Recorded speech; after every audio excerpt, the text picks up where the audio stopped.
Welcome to pioneer classes. हम लोग बात करने वाले हैं द्विघात समीकरण, जो आपका पार्ट चौथा है एनसीईआरटी का। एक एक क्वेश्चन सोल्व करेंगे इसमें आपका, ताकि आपको कोई भी परेशानी ना हो। आप इसे देखने के बाद पुनः आप किताब से जाकर बनाएं और हो सके तो इसे से सीखने की कोशिश करें।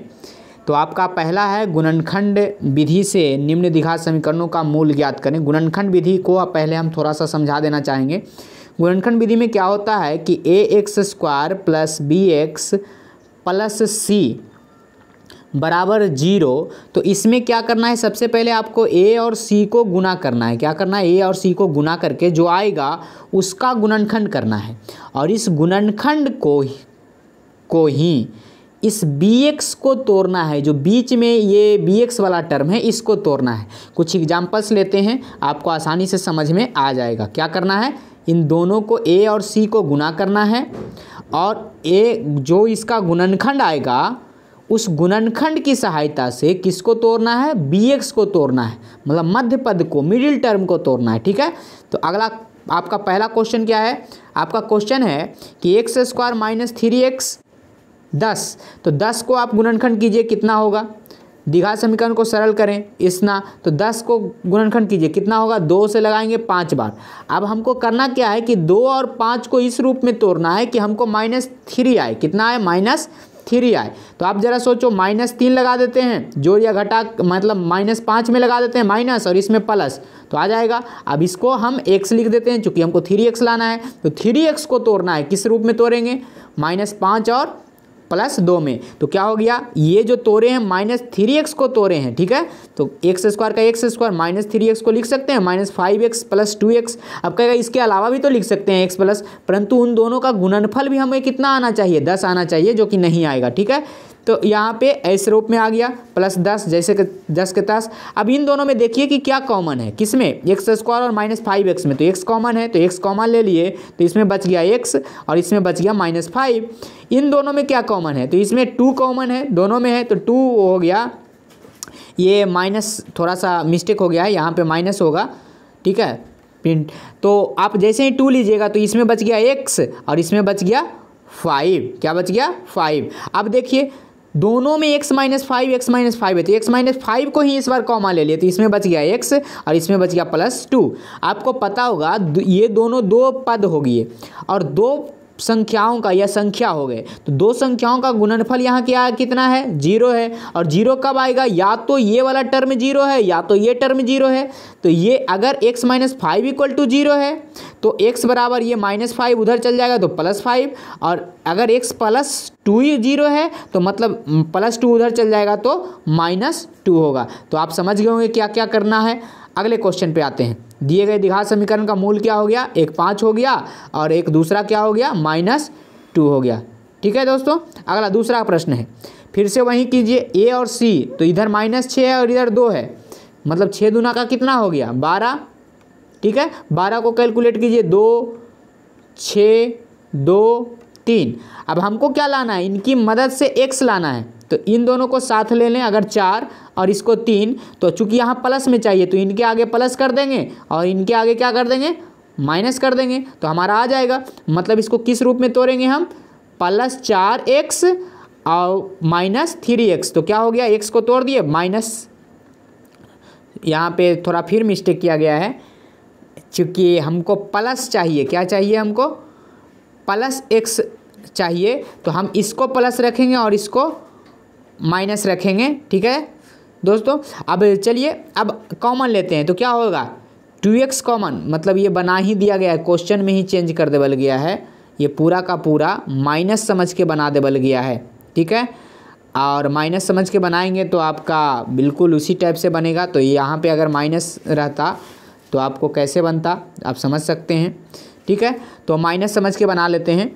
तो 2x² -4x और 3x, तो ठीक है, तो अब क्या हो गया आपका, आप ज़रा सोचिए, यहाँ पे आ गया 2x कॉमन ले लिए तो x उससे, और यहाँ 2 बचा, यहाँ पे +3 कॉमन ले लिए तो x - 2 बचा। अब x - 2 को ही कॉमन ले लेते हैं, तो x - 2 को कॉमन ले लेंगे तो इसमें बच गया 2x और इसमें बच गया 3।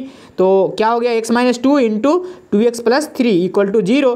अब 0 कब आएगा, या तो ये टर्म 0 है या तो ये टर्म 0 है। अगर पहला वाला टर्म 0 है मतलब x माइनस 2 इक्वल टू 0 अगर मानते हैं तो x बराबर क्या हो जाएगा, 2 हो जाएगा। और अगर 2x प्लस 3 इक्वल टू 0 मानते हैं तो x बराबर क्या हो जाएगा, 3 उधर जाएगा तो -3 और 2 जाएगा तो x बराबर हो जाएगा -3/2। आगे बढ़ते हैं दोस्तों। तो दिए गए द्विघात समीकरण के मूल क्या हो गए, 2 हो गए या तो और -3/2 हो गए। आगे बढ़ते हैं। तीसरा प्रश्न क्या कहता है आपका, तीसरा प्रश्न कहता है कि √2x², मतलब आपको इन दोनों को पहले गुना कर लेना है, 7 को तोड़ना है। गजब, यहाँ पे आपको 7 को तोड़ना है। ठीक, आपको कॉमन उमन लेने आना चाहिए।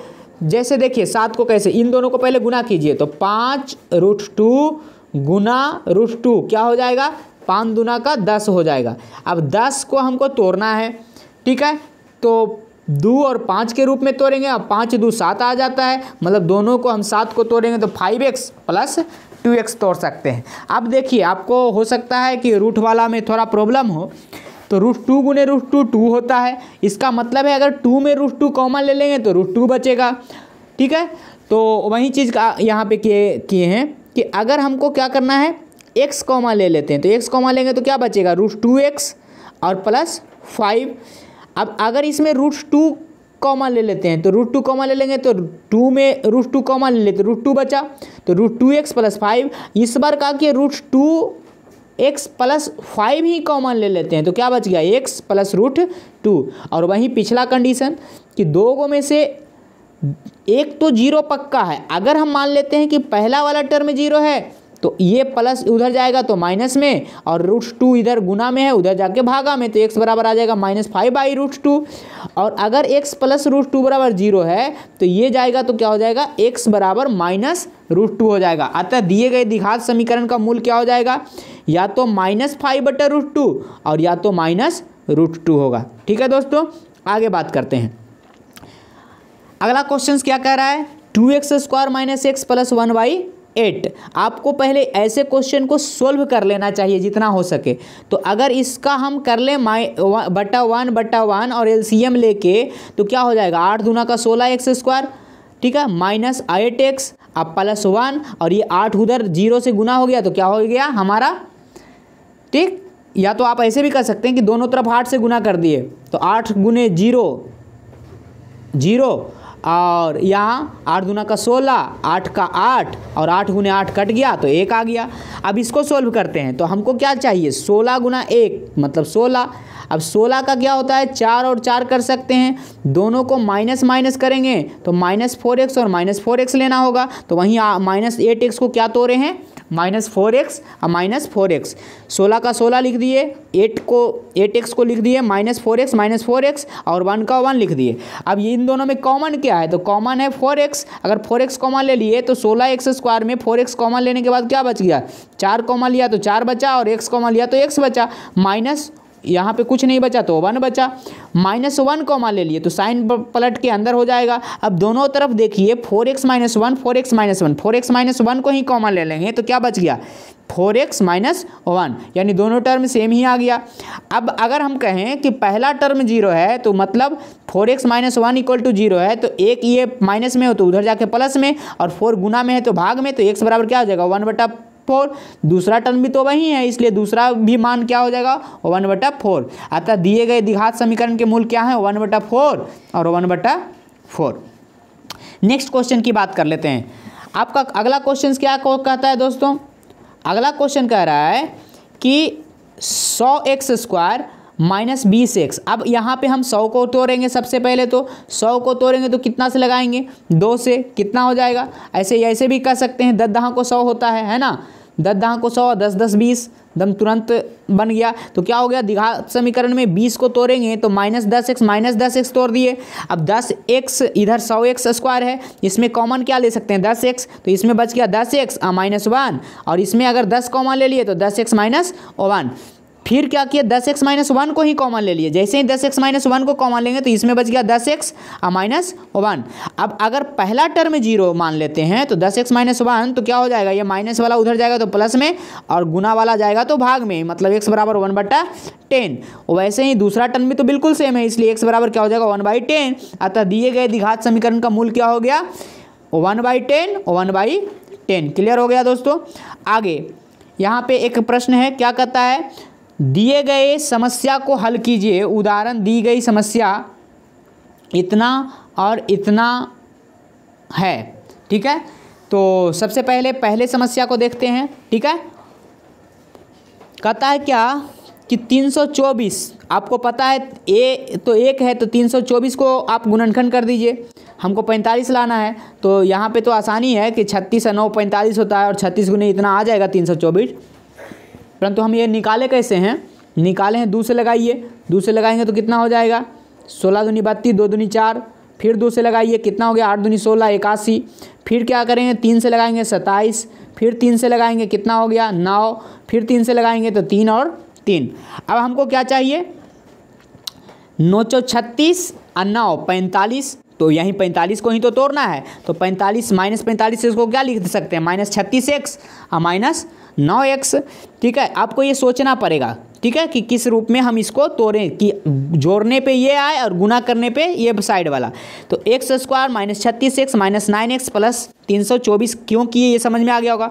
इन दोनों में कॉमन क्या है, तो केवल x ही है, तो x कॉमन लिए तो x -36। इन दोनों में कॉमन क्या है, तो -9 है, 9 कॉमन लिए तो कितना हो गया x -36। अब कि इस बार क्या करेंगे, x -36 को ही कॉमन ले लिए तो क्या हो गया x -36, इधर बच गया x और इधर बच गया -9। अब ये तो फिक्स है कि या तो ये टर्म 0 है या तो ये टर्म 0 है, तभी तो इनका गुणनफल 0 है। तो जब x -36 = 0 है तो इसका मतलब है कि x बराबर कितना है 36 है। अगर x -9 = 0 है तो इसका मतलब है कि x बराबर क्या है 9 है। अतः जॉन को जीवंती के पास आरंभ में 36 और 9 कंचे थे। मतलब इस क्वेश्चंस को अगर देखें तो जॉन नाम से था। अगला है दूसरे समीकरण में, दूसरा समीकरण आपका क्या है x² 55x और 750। तो यहाँ पे अगर देखें 750 को कैसे तोड़ेंगे, तो सिंपल है कि 750 को पहले गुणनखंड कर देंगे। गुणनखंड करने के बाद हम जब देखते हैं तो इसको हम 30 और 25 के तौर पे जोड़ा बनाएंगे। इन दोनों का गुणनफल अभी आ जाएगा 750 और जोड़ के कितना आ जाएगा 55 आ जाएगा। तो इसलिए हम 55 को क्या तोड़े -30x और -25x। तो इन दोनों में कॉमन क्या है, तो x कॉमन है तो ये हो गया x -30। इन दोनों में क्या कॉमन है, तो -25 कॉमन है, इसलिए इनका क्या हो गया, इनका हो गया x -30। अब x -30 को ही कॉमन ले लिए तो क्या बच गया x और -25 बराबर 0। या तो ये टर्म 0 है या तो ये टर्म 0 है, तभी तो इनका गुणनफल 0 है। तो जब x -30 = 0 है तो x बराबर 30 और x -25 = 0 है तो x बराबर 25। अतः उस दिन निर्मित किए गए खिलौनों की संख्या कितनी होगी 30 और 25 होगी। आप अगला है, ऐसी दो संख्याएं ज्ञात कीजिए जिनका योग 27 हो और गुणनफल कितना हो 100। तो आप खुद सोचिए, पहली संख्या अगर x मान लेते हैं तो दूसरी संख्या क्या हो जाएगी, दूसरी संख्या हो जाएगी 27 - x, ठीक है। अब दोनों का गुणनफल क्या है 182 है, तो हम क्या लिखेंगे, प्रश्न के अनुसार x × 27 - x बराबर 182। दोनों को गुना कर दिए तो 27x और -x²। हमने क्या बोला था कि जहाँ पे भी x² को पॉजिटिव रखने की कोशिश करें तो सबको उस साइड लेके चल गए, अपोजिट साइड, मतलब इसको इधर लेके चल गए। जैसे ही उधर लेके जाएंगे तो क्या हो जाएगा दोस्तों, ये x² -27x, ये प्लस में गया, ये माइनस में गया, और ये तो पहले से ही उधर था। तो हमारा अब हमको 182 को तोड़ना है। तो 182 को जैसे ही आप तोड़िएगा तो क्या निकलेगा, 182 को आप 2 से लगाइएगा, कितना हो जाएगा 9 दूनी 18 और 1 दूनी 2 और 63 91 होता है, ये तो पता है। अब इसका अगर कॉम्बिनेशन बनाए कि हमको 27 चाहिए तो 14 और 13 27 होता है, इसलिए हम यहाँ क्या लिखे हैं -13x और -14x। अब यहाँ पे इन दोनों में देखें तो x कॉमन है तो क्या बच गया x -13। इन दोनों में क्या है 14 कॉमन लेते हैं तो क्या हो गया x -13। अब इसमें x -13 ही कॉमन ले लेते हैं तो क्या बच गया x -13 कॉमन ले लिए तो x -14 बच गया। अब या तो ये 0 है या तो ये 0 है। जब x -13 0 है तो x बराबर 13 और x -14 0 है तो x बराबर 14, यानी या तो 13 और 14 वो दोनों संख्याएं हैं। अगला है, दो क्रमागत धनात्मक पूर्णांक ज्ञात कीजिए जिनके वर्गों का योग क्रमागत, अगर पहली संख्या x है तो दूसरी संख्या 100% कितना होगी, x प्लस 1 होगी। अब दोनों का वर्गों का योग, तो ए इसका वर्ग ये हो जाएगा, इसका वर्ग ऐसा हो जाएगा, ठीक है। तो x square plus x plus 1 का होल स्क्वायर कितना है, 365। तो एक्स स्क्वायर तो एक्स स्क्वायर हो गया, परंतु एक्स प्लस 1 का होल स्क्वायर इसको ए प्लस बी के होल स्क्वायर पे तोड़ दिए तो क्या हो गया, x square plus 2x plus 1 हो गया। अब एक्स स्क्वायर 2x स्क्वायर हो गया प्लस 2x, और अब इसको 364 को अगर इस साइड लेके आए तो ये माइनस में आएगा और इधर प्लस 1 है तो ये क्या हो जाएगा, माइनस 364 हो जाएगा। तो अब हमारा इसको तोड़ें, दो देखें तो कॉमन ले सकते हैं, दो कॉमन ले सकते हैं, चूंकि दो से सभी है तो दो कॉमन लिए तो क्या हो गया, x square plus x minus 182। अब 182 को आप अगर तोड़ें तो अभी तो तोड़े थे, क्या होता है 13 गुने 14 182 होता है। अब हमको चाहिए प्लस एक्स, मतलब 14 को प्लस में रखेंगे और 13 को माइनस में रखेंगे, इसलिए हमारा क्या हो गया, x square minus 13 x plus 14 x plus 182। अब यहाँ पे देखें तो कॉमन क्या ले सकते हैं, कॉमन लेंगे x तो क्या बच गया, x माइनस 13, 14 कॉमन लेंगे तो क्या बच गया, x माइनस 13। अब x माइनस 13 ही कॉमन ले लिए तो इसमें बच गया x और इसमें बच गया 14 बराबर 0। तो जब x माइनस 13 बराबर 0 तो x बराबर 13 और x माइनस प्लस 14 बराबर 0 तो x बराबर माइनस 14। अब आपको पता है कि धनात्मक पूर्णांक लेना है, तो एक तो हम 13 लिए, परंतु अगला ये 14 माइनस में नहीं ले रहे हैं, हम दूसरा वाला ले रहे हैं, x प्लस 1 वाला, मतलब 13 प्लस 1 करके दूसरी संख्या निकाल रहे हैं और वो निकला 14। तो अगला आपका है, एक समकोण त्रिभुज की ऊंचाई उसके आधार से 7 सेंटीमीटर कम है। आपको पता होगा समकोण त्रिभुज की ऊंचाई का पाइथागोरस एक होता है जिसमें होता है आधार का स्क्वायर प्लस ऊंचाई का स्क्वायर, मतलब आधार का स्क्वायर प्लस ऊंचाई का स्क्वायर बराबर होता है कर्ण का स्क्वायर। तो उसी का पाइथागोरस पर में उसको कहते हैं समकोण त्रिभुज में लागू होता है, ठीक है। तो हम अगर आधार को माने x, तो चूंकि ऊंचाई से ये क्या था, 7 कम था, तो है ना, ऊंचाई उसके आधार से कम है तो 7 घटा दिए तो ऊंचाई निकल गया। और कर्ण क्या कह रहा है, 13 है, कर्ण क्या है 13 है, और हमें वो पाइथागोरस पता है तो पाइथागोरस पर में से हम क्या लिखेंगे, x square plus x minus 7 का होल स्क्वायर बराबर 13 का स्क्वायर। तो एक्स स्क्वायर का एक्स स्क्वायर और ये ए माइनस बी का होल स्क्वायर, तो ए स्क्वायर माइनस 2ab और प्लस बी स्क्वायर, सबको एक साइड कर दिए तो क्या आ गया, 2x square minus 14x minus 120। अब इसमें दो कॉमन लेके भेज दिए या दो कॉमन लेके दूसरे साइड भेज दिए तो 0/2 वो खत्म हो गया। तो हमारा क्या आ गया, एक्स स्क्वायर माइनस 7x और माइनस 60। अब इसको तोड़ेंगे तो हमें क्या चाहिए, गुना करने पे 60 चाहिए और जोड़ घटा के कितना चाहिए, तो 12 5 क्या होता है 60। तो हमको माइनस चाहिए 7, तो इसलिए 12 को माइनस रखेंगे, ठीक है। तो माइनस 12x और 5x मिल गया, तो हम 7 को क्या तोड़ दिया, माइनस 12x और प्लस 5x। अब इन दोनों में कॉमन देखते हैं तो x आया, तो x कॉमन लिए तो क्या हो गया, x माइनस 12। इन दोनों में कॉमन कितना है, 5 है, तो क्या हो गया x माइनस 12। अब x माइनस 12 को ही कॉमन ले लिए तो क्या हो गया, x प्लस 5 इक्वल टू 0। अब या तो ये टर्म 0 है या तो ये टर्म 0 है। अगर x माइनस 12 बराबर 0 है तो x बराबर 12, अगर x प्लस 5 बराबर 0 है तो x बराबर क्या हो जाएगा, हमारा माइनस 5 हो जाएगा। परंतु कभी भी भुजा माइनस में नहीं हो सकता, इसलिए माइनस 5 वाला तो लेंगे नहीं, हम लेंगे कौन, ये प्लस 12 वाला लेंगे। तो जब एक 12 है तो एक 12 माइनस 7 हो गया तो 5 हो गया, मतलब अन्य दो भुजाएं निकले, एक 12 सेंटीमीटर और एक निकला 5 सेंटीमीटर। आपका अगला क्वेश्चन है वो है कि एक कुटीर उद्योग एक दिन में कुछ बर्तनों का निर्माण करते हैं, कुछ बर्तन मान लेते हैं कि x बर्तन निर्माण करते हैं, ठीक है। एक विशेष दिन यह देखा गया कि प्रत्येक नग के निर्माण लागत में उस दिन के निर्माण किए गए बर्तनों की संख्या दुगने से 3 अधिक है। कितना है, दुगने से 3 अधिक है। तो नग की लागत कितनी है, 2x प्लस 3। यदि उस दिन की कुल निर्माण लागत 90 रुपया है, कुल निर्माण लागत कितना है, x बर्तन बना, एगो में लग रहा है 2x प्लस 3, तो कुल लागत कितना था उस दिन, 90 रुपया। तो निर्मित बर्तनों की संख्या और प्रत्येक नग की संख्या ज्ञात करें या लागत ज्ञात करें। तो क्या ज्ञात करेंगे, एक नग की लागत है कितना, 2x प्लस 3, और बर्तनों की संख्या कुल बर्तन कितना है, x, तो दोनों का गुणनफल कितना कर देते हैं, गुना कर दिए तो इससे पता चल गया कि कुल निर्माण लागत कितना हो रहा है, ठीक है। अब x into 2x plus 3 equal to 90, इसको सोल्व करेंगे तो कितना आ गया, 2x स्क्वायर 3x बराबर 90, सबको एक साइड कर देते हैं। अब हमको क्या चाहिए, 90 दूना 180, कितना 180, चूंकि a गुने c करते हैं, 2 से किए तो कितना हो गया 90, 2 से किए तो 45 और 9 पचे क्या होता है 45, या कहते हैं 3 अब देखिए 4 तिया मतलब 9, यहाँ पे 9 हो गया, 3 और 3 तो 4 तिया 12, अब 5 तिया 15, 15 और 12 को गुना करेंगे तो 180 आएगा। तो इसलिए चूंकि हमको प्लस चाहिए तो हम 15 को प्लस रखेंगे और 12 को क्या रखेंगे, माइनस रखेंगे। तो हमारा क्या हो गया, 3 को हम लिख सकते हैं प्लस 15x माइनस 12x। क्यों लिखे, क्योंकि हमको 180 दोनों का गुणनफल चाहिए था। अब इसमें कॉमन लिए तो क्या हो गया, x कॉमन ले लिए तो हमारा इसमें बच गया 2x और इसमें बच गया 15। इन दोनों में कॉमन लिए कितना, तो -6 और इसमें बच गया 2x प्लस 15। अब दोनों में देखिए 2x प्लस 15, 2x प्लस 15 दोनों में है, 2x प्लस 15 को ही कॉमन ले लिए तो क्या बच गया, x माइनस 6 बच गया। तो अगर इन दोनों का गुणनफल 0 है तो इसका मतलब है या तो हमारा 2x प्लस 15 0 है या तो x माइनस 6। अगर 2x प्लस 15 0 है तो इसका मतलब x बराबर क्या हो जाएगा, -15/2। और अगर x माइनस 6 0 है तो इसका मतलब x बराबर क्या हो गया, 6। अब आपको पता है कि कभी भी बर्तनों की संख्या माइनस में नहीं होगी, मतलब ये बट्टा वाला तो हम लेंगे नहीं, हम लेंगे कौन, x बराबर 6 वाला लेंगे। ठीक है, तो x बराबर 6 तो प्रत्येक नग की लागत कितनी हो जाएगी, प्रत्येक नग की लागत हो जाएगी 2x प्लस 3। तो 2 गुना 6 प्लस 3 मतलब 15, यानी बर्तनों की संख्या 6 और प्रत्येक नग की लागत कितनी है, 15 है। तो इस प्रकार से आपका ये 4.2 समाप्त हुआ।